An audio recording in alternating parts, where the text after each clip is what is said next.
शुभ मुहूर्त पर पहुंचे जिलाध्यक्ष सरदार बलदेव सिंह ग्रोहा जी, भारतीय जनता पार्टी के चारों मंडल अध्यक्ष, सभी चेयरमैन, मैं नाम लूंगा तो काफी लंबा हो जाएगा। बहुत ही सीनियर कार्यकर्ता हमारे यहाँ बैठे हैं। अभी श्याम कंबोज जी ने सबके नाम ले दिए। पूर्व में विधायक रहे सभी साथी, सभी से माफी मांगते हुए सम्मानित सभी कार्यकर्ता कि चुनाव का बिगुल जो विधिवत रूप से हम कहते हैं कि 29 तारीख को उसका नॉमिनेशन शुरू हुआ तो बच चुका है। हमारे अशोक तंवर जी पिछले 45-46 दिन से जनता के बीच हैं, हम सबके बीच हैं और इतने मेहनती कार्यकर्ता जो कि भारतीय जनता पार्टी कार्यकर्ता की पार्टी है, जिसके बारे में अटल बिहारी वाजपेयी जी से लेके लाल कृष्ण आडवाणी जी के उससे लेकर हम कहते रहे कि भारतीय जनता पार्टी है वो जो कार्यकर्ता की पार्टी है। और पार्टी हम देख रहे हैं कि जो रोड शो के सहारे चल रही है और जो वोट मिलता है वो जनता के बीच जाने से, लोगों के बीच रहने से वोट मिलता है और वो हमारे माननीय अशोक तंवर जी कर रहे हैं। और सभी कार्यकर्ता जो हम बैठे हैं, चाहे हम विधायक हैं, रविंद्र बलियाड़ा जी एससी आयोग के हमारे चेयरमैन हैं, केवल जी, बलदेव जी, जो जितने हमारे लीडर हैं जिनकी बात करूंगा, मुख्तियार जी बैठे हैं मेरे पास, अलग अलग टोलियां बना लें। आज ही जिनको गाड़ी की जरूरत है वो गाड़ी प्रोवाइड करेंगे ऑफिस से। सामाजिक टोली का नाम हम देते हैं भारतीय जनता पार्टी में कि सभी जितने, अब हमने मीटिंगें वगैरह सब कर ली, अब हमारा काम है जो फील्ड में जाने का काम है। और हम सभी जो भी लीडर हैं, चाहे मैं हूं, चाहे जितने मैंने नाम लिए हैं, सब लोग अब हम जनता के बीच जाएंगे और गांवों में जाकर। आज जैसे कि अभी विधायक जी ने सारा विस्तार से आपको कार्यक्रम बता ही दिया, सारी बातें हो चुकी हैं, हमारी जो मीटिंग्स हो चुकी हैं, हमारी व्यवस्थाएं सारी हो चुकी हैं, बन चुकी हैं सारी व्यवस्थाएं। अब तो एक ही चीज़ की ज़रूरत है कि हमने ये सीट कैसे जीतनी है। यहाँ डॉक्टर अशोक तंवर अकेले नहीं हैं, हर व्यक्ति अपने आप को डॉक्टर अशोक तंवर मान के फील्ड में उतरे और वोट मांगे। जिस तरह से डॉक्टर अशोक तंवर मोदी जी के लिए वोट मांग रहे हैं, इसी तरह से हम सब ने भी हमारे माननीय प्रधानमंत्री नरेंद्र मोदी जी के लिए वोट मांगने हैं और उनको तीसरी बार प्रधानमंत्री बनाने का काम करना है।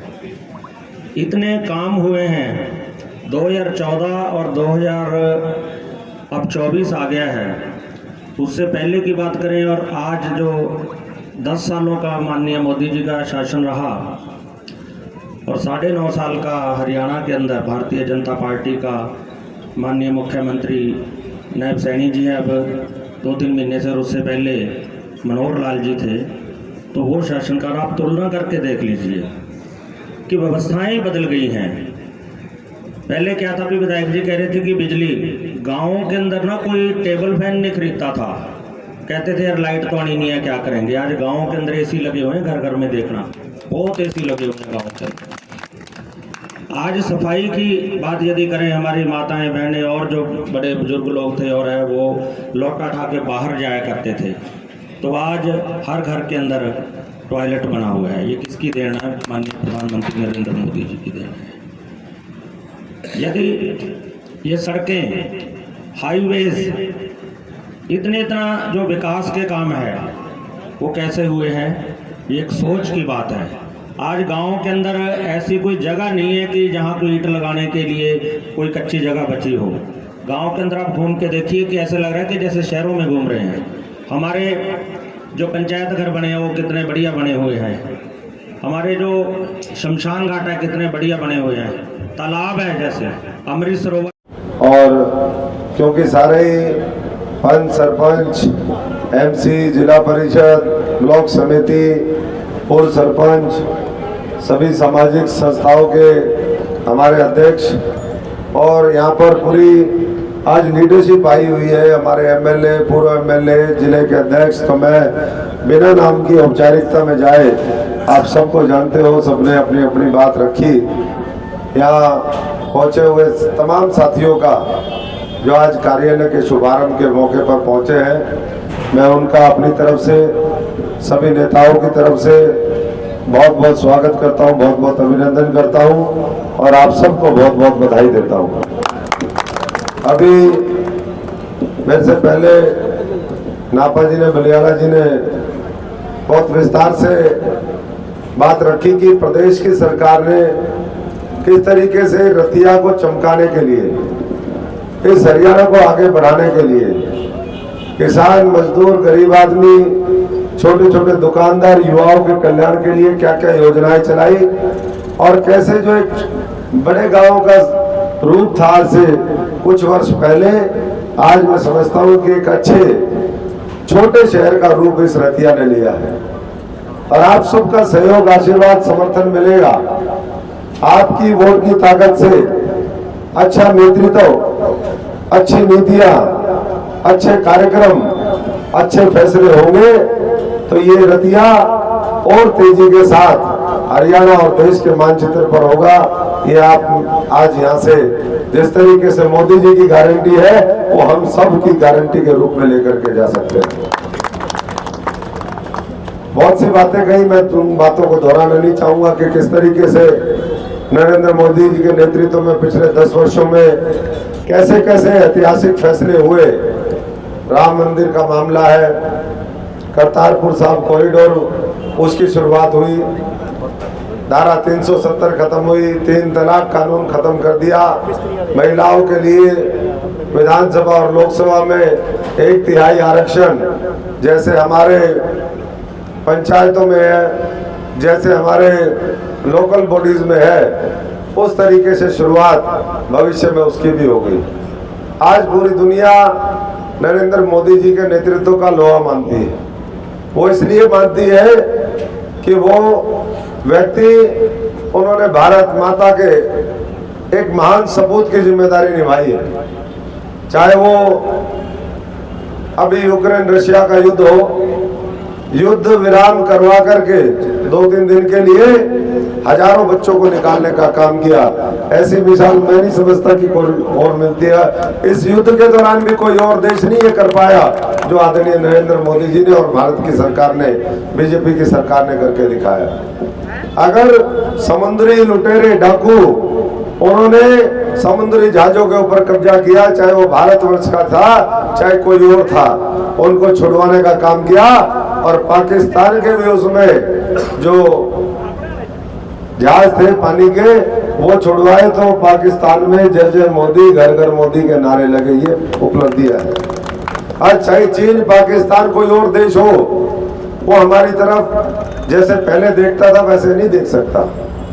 आज जैसे उन देशों से स्पॉन्सर्ड एक आतंकवाद चलता था, आज उस आतंकवाद के ऊपर अंकुश लगा दिया। हमारे जम्मू कश्मीर जो धरती पे स्वर्ग कहा जाता है, उस सड़क को दोबारा शांति और भाईचारा लगा करके, और वहां पर आज करोड़ों पर्यटक हर वर्ष जाने का काम करते हैं। तो इस तरह की जो उपलब्धियां वो सबके सामने है। और उसके साथ साथ गरीबों के पक्के मकान, शौचालय की बात अभी यहाँ पर कर रहे थे। इसी तरीके से कोविड वैक्सीन पूरे देश को नहीं, पूरी दुनिया को देने का काम इस भारतवर्ष ने किया, नरेंद्र मोदी जी ने किया। 80 करोड़ जो हमारे देश की आबादी है, वो जो अन्न के भंडार भरे रहते थे जो आप लोग पैदा करते हैं इस सिरसा संसद, आप दोबारा देने का मौका आपके पास आता है।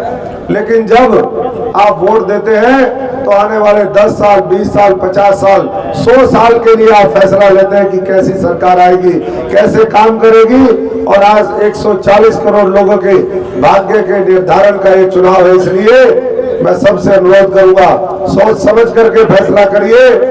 और इस संसदीय क्षेत्र में हम पिछली बार 3 लाख वोटों से जीते थे।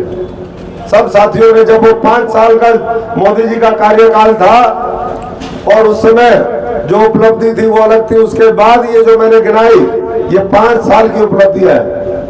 आज हर राज्य में कई लाख करोड़ रुपए के प्रोजेक्ट चल रहे हैं, चौड़े चौड़े हाईवे आपने देखे, कोई ऐसा इलाका नहीं जहां पर आज रोड निर्माण का कार्य नहीं चल रहा।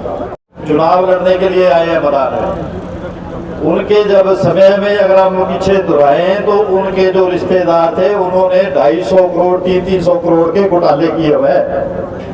आपने सुना होगा था बेरसों में जो कणक बेची थी, जो गरीबों की कणक थी उनके रिश्तेदारों ने बेची थी।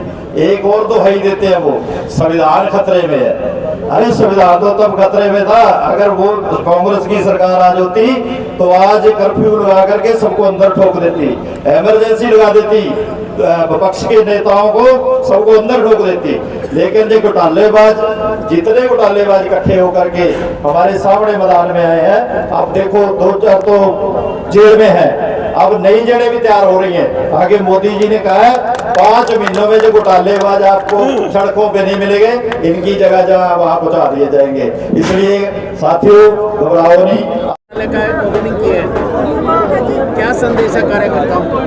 कार्यकर्ता पिछले 50 दिन में पूरा कार्यकर्ता हमारा एक साथी पूरी ऊर्जा के साथ लगा हुआ है और बूथ से लेकर के हर गांव में, वार्ड में उसने जनसंपर्क किया है। जो साथी हमारे लाभार्थी हैं उनसे मुलाकात करी है और किस तरीके से नरेंद्र मोदी जी ने 10 वर्षों में इस देश के लिए ऐतिहासिक कार्य किए और आगे फिर दोबारा इस देश को विकसित करने के लिए, इस देश की अर्थव्यवस्था को मजबूत करने के लिए तीसरी बड़ी अर्थव्यवस्था बनाने का जो संकल्प है, हर वर्ग को, किसान, मजदूर, गरीब, नौजवान, हमारे कर्मचारी, माताएं, बहनें, नौजवानों को जोड़ करके वो सारी बातें हैं। और अब मैं समझता हूँ कि 4 तारीख को हम नॉमिनेशन भरेंगे तो पूरी ताकत के साथ वो करेंगे। आज कार्यालयों का उद्घाटन है, हमारे यहाँ के कार्यालय रतिया का उद्घाटन। अपील यही कहेंगे कि मोदी जी जिस तरीके से तेज गति से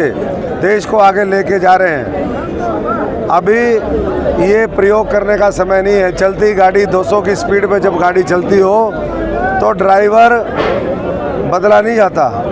अगर ड्राइवर चलती गाड़ी में बदलेंगे तो एक्सीडेंट हो सकता है। ऐसे ही अब देश बहुत तेज़ी के साथ आगे बढ़ रहा है, तो नरेंद्र मोदी जी को एक बार फिर मौका दें, 400 पार वो सीट करवाएं और शिक्षा की भागीदारी उसमें हो। ये देखें, आएंगे मोदी जी और इसलिए लोग कमल खिलाएंगे, हमारे हरियाणा के लोग, हमारे देश के लोग। कल शैलजा आई थी, उनका कहना है कि देश खतरे में है, आप इंडिया गठबंधन का सहयोग करें। देखिए, जो कई बार चुनाव हार लिए, आज उनका अस्तित्व खतरे में है और बाकी किसी को खतरा नहीं है, बाकी सब खुश हैं और इसीलिए तीसरी बार मोदी जी को चुनेंगे। तो इसलिए में जा रहे हैं, कुछ लोगों द्वारा काले झंडे भी दिखाए जा रहे हैं, उनके बारे में क्या कहते हैं? देखिए, वो तो जत्थेबंदियां हो, ये नहीं, जत्थेबंदी भी नहीं है, ये तो दूसरी पार्टियों के पहचाने हुए चेहरे हैं। जब आप उनका वीडियो देखोगे तो आपको पता चलेगा राजनीति से प्रेरित इन पार्टियों को जिन्होंने काला धन इकट्ठा कर रखा है, उनके स्पॉन्सर्ड लोग हैं। किसान तो मजबूती से खेतों में है, मंडियों में है और अपने घर परिवार को, देश को आगे बढ़ाने में लगा हुआ है।